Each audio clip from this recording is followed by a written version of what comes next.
নিব। হলুদের গুঁড়া, লবণ, এবার সুন্দর মতো মাখিয়ে নিচ্ছি।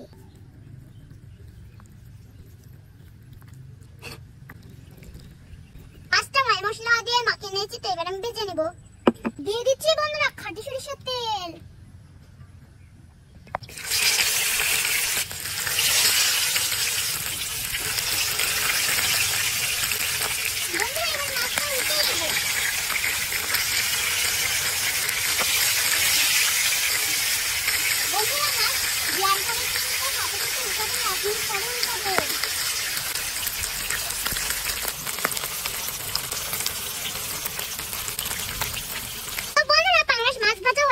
এবার তুলে নিব।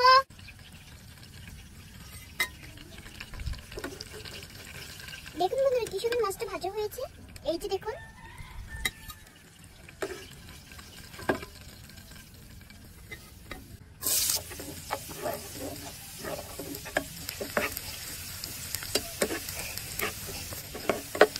রসুন বাটা, আদা বাটা, জিরা বাটা, পেঁয়াজ বাটা, মরিচ বাটা,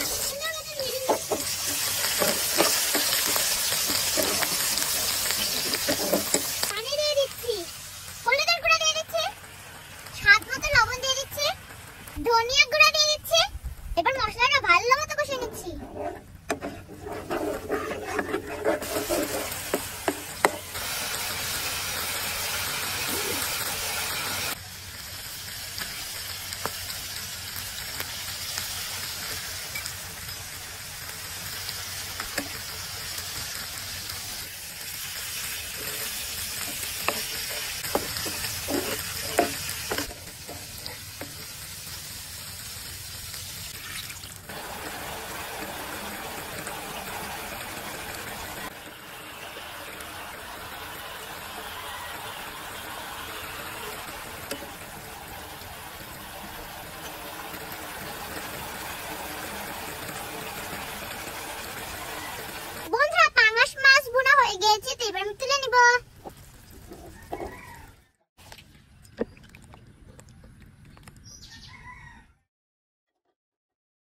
বন্ধুরা হয়ে গিয়েছে আমার পাঙ্গাস মাছ ভুনা। তো এবার খেয়ে জানাবো কেমন মজা হয়েছে।